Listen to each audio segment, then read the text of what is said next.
जी, अपना परिचय दीजिए। मैं बाल मुकुंद मिश्रा, जिला अध्यक्ष सवर्ण आर्मी मिर्जापुर। आज ये बैठक किस मुद्दे पर हुआ था? बैठक का मुख्य उद्देश्य था कि हमारे जो है सवर्ण आर्मी के राष्ट्रीय महासचिव ठाकुर शिवम सिंह जी जो पूर्वांचल के दौरे पर हैं और जिन जिलों में कार्यकारिणी का गठन हुआ था और नहीं हुआ था, जिन जिलों में हुआ था उनके जिला अध्यक्षों को बुला करके कैसे कार्य करना है, कैसे संगठन को आगे लेकर के जाना है, उस मुद्दे पर चर्चा हुई। और तथा जिन जिलों में जिला अध्यक्षों की नियुक्ति नहीं हुई थी उस जिले में जिला अध्यक्षों की नियुक्ति हुई। क्या आप लोग किसी पार्टी से गठबंधन करेंगे? हरगिज नहीं, क्योंकि ये कोई पार्टी से मेरे संगठन का गठबंधन होने वाला नहीं है। यह कोई राजनीतिक पार्टी नहीं, एक संगठन है जो संगठन के रूप से कार्य करेगी और अपने समाज को आगे ले जाने का कार्य करेगी। जाति जनगणना को लेकर क्या करना चाहेंगे? जातिगत जनगणना पर तो जातिगत जनगणना से पहले जी, अपना परिचय बताइए। नमस्कार, मेरा नाम विजय कुमार तिवारी है। मैं सवर्ण आर्मी भदोही का जिला अध्यक्ष हूँ। आज ये बैठक किस लिए हुआ? बैठक का क्या उद्देश्य था? बैठक आज से नहीं, बैठक कल से ही यहाँ पे जारी है वाराणसी में। और हमारे सवर्ण आर्मी के राष्ट्रीय महासचिव ठाकुर शिवम सिंह जी पूरे पूर्वांचल के दौरे पे हैं और जिन जिन जिलों में कार्यकारिणी का गठन हो गया है उन जिलों में कार्यकारिणी का विस्तार कैसे हो और सवर्ण आर्मी सवर्ण समाज के हितों के लिए, उनके अधिकारों के लिए लड़ाई किस तरह से लड़े, उसका प्रारूप बनाने के लिए, उसकी रूपरेखा तैयार करने के लिए और कार्यकारिणी का विस्तार करने के लिए कल से ही निरंतर जो इधर तमाम जनपदों के जिलाध्यक्ष हैं उनको बुलाया जा रहा है और उनको समझाया जा रहा है और उनको उनकी जिम्मेदारियों से अवगत कराया जा रहा है। और ये अभी 4-5 दिन तक यह क्रम निरंतर जारी रहेगा। सवर्ण आर्मी के मेन उद्देश्य क्या था?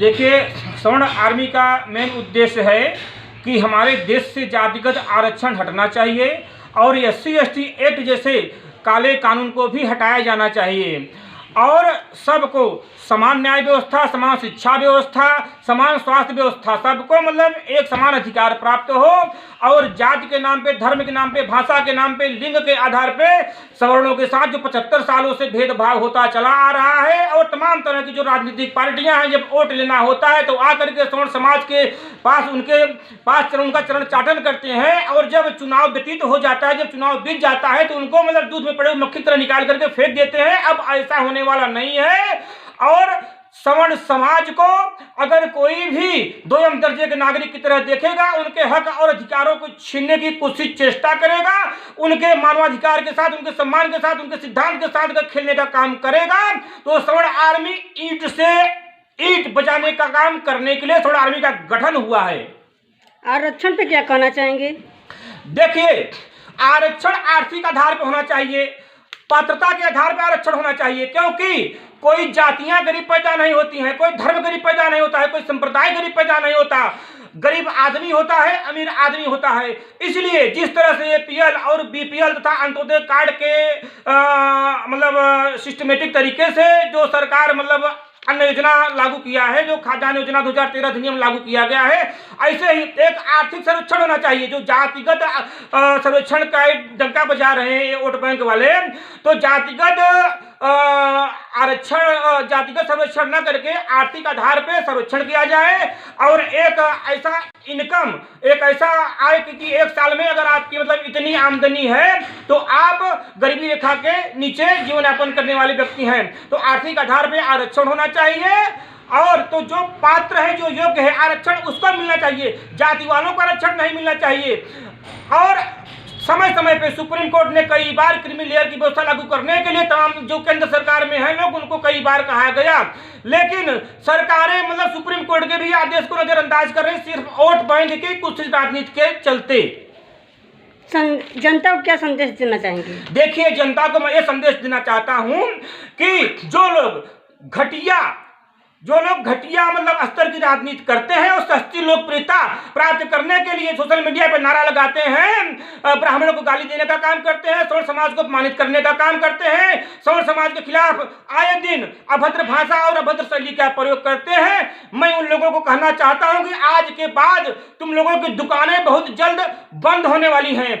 और इस वीडियो के माध्यम से मैं संदेश देना चाहता हूं कि जो एक कथित मतलब ब्राह्मण द्रोही, सवर्ण द्रोही, समाज द्रोही, राष्ट्रद्रोही और देशद्रोही की मतलब मानसिकता के जो लोग हैं, जो मतलब सवर्णों का विरोध करके या मतलब ब्राह्मणों का विरोध करके जो अपनी दुकान चलाना चाहते हैं, अब उनकी दुकान बंद होने वाली है। जाति जनगणना को लेकर क्या कहना चाहेंगे? देखिए, जातिगत जनगणना का जो समर्थक है वह सबसे बड़ा देशद्रोही है, क्योंकि जब देश की आजादी की लड़ाई लड़ी गई थी तब जातियों ने आजादी नहीं लड़ी थी, देशभक्तों ने आजादी लड़ी थी, देश के पुत्रों ने आजादी लड़ी थी, धरती पुत्रों ने आजादी लड़ी थी। देश में जाति जनगणना की जो बात करता है, मैं सबसे बड़ा देशद्रोही को मानता हूं, क्योंकि जब जातियों की जनगणना हो जाएगी, जातियों के आधार पे हमारे देश में गृह युद्ध होने की संभावना है, हमारा देश गृह युद्ध की आग में चला जाएगा और देश का बंटा धार हो जाएगा। जाति जनगणना को लोग जगह जगह प्रदर्शन कर रहे हैं, धरना प्रदर्शन कर रहे हैं, इसमें आप क्या कहना चाहेंगे? सब देशद्रोही हैं, सब चोर हैं और वोट बैंक की कुत्सित राजनीति के लिए, सत्ता का सिंहासन प्राप्त करने के लिए, सत्ता की मलाई खाने के लिए इन सब लोगों का मतलब ढोंग है, सब ढोंगी हैं। रामचरितमानस को लोग काफी टिप्पणी किया जा रहा है, उस पर आप क्या कहना चाहेंगे? देखिए, कहाँ ही सुना ही असाधम नर ग्रस्त है ये वो पिशाच पाखंडी हरिपद विमुख जाने झूठ न साच। अभी टिप्पणी उस पर भी किया जा रहा है, मोहन भागवत ने टिप्पणी किया कि मतलब रामचरितमानस की समीक्षा होनी चाहिए। मैं पूछता हूँ मोहन भागवत से और मोहन भागवत की मानसिकता वाले देश में जितने लोग, मैं सबसे पूछना चाहता हूँ कि समीक्षा उन ग्रंथों की होनी चाहिए जिन ग्रंथों में त्रुटियां हैं ना। जैसे संविधान जो है, संविधान की समीक्षा हर साल होती है, तो इसका मतलब है कि संविधान में त्रुटियां हैं, कई त्रुटियां हैं। मैं सोशल मीडिया के माध्यम से बता रहा हूँ, जो मुझसे सवाल पूछेगा मैं उसको बता दूंगा। और जो हमारे धार्मिक ग्रंथ है, हमारे धार्मिक ग्रंथों को देव पुरुषों ने लिखा है और ब्रह्मा विष्णु महेश जैसे देवताओं ने उस पर प्रमाणिकता का ठप्पा लगाया है ना। तो जो देव पुरुष या जो भगवान के भक्त हैं ना, उन लोगों ने जो ग्रंथ लिखा है, वेद भगवान से स्वयं प्रकट हुआ है, पुराण को भगवान वेद व्यास ने लिखा है, रामचरितमानस को उस गोस्वामी तुलसीदास जी ने लिखा है जिनका स्वयं साक्षात्कार भगवान को हुआ है, और रामायण को लिखा है महर्षि वशिष्ठ ने, जिनकी चरण वंदना भगवान राम ने स्वयं की है। तो जो दैवत्व से ओतप्रोत है ना, जिनकी वंदना देवता करते हैं, ऐसे लोगों के द्वारा जो ग्रंथ लिखा गया है वह ग्रंथ त्रुटिगत नहीं है। उस ग्रंथ से लोगों को शिक्षा लेनी चाहिए। उन ग्रंथों का अनुकरण करके भगवान राम ने, भगवान श्री कृष्ण ने अपनी पूरी जिंदगी, पूरा दिनचर्या, पूरी जीवन लीला इस धरती पे उन्होंने अपना मतलब पूरा रामलीला और कृष्ण लीला किया।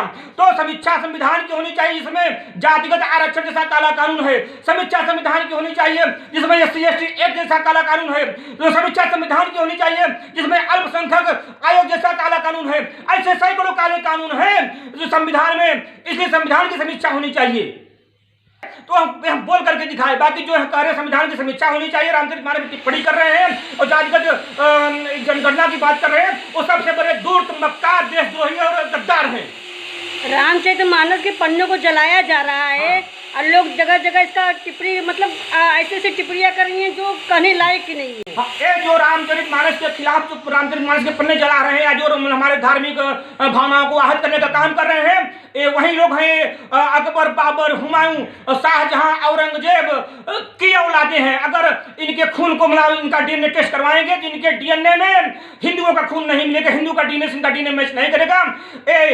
उन्हीं लोगों के वंशज हैं कि जिनके पूर्वज तलवार के दम पे सलवार पहन करके और इसी देश में रह करके इस देश का नमक खाते हैं, इस देश का हवा लेते हैं, इस देश में रहते हैं, इस देश के साथ नमक हरामी करते हैं। इस देश के जितने लोग हैं ये सीधे तौर बता रहे हैं सिर्फ इस देश के देशद्रोही है और गद्दार हैं, और ये सब मुगलों की औलाद है, नाजायज औलाद है मुगलों की, जो बात करते हैं। जिसको बात करनी है हमसे बात करें।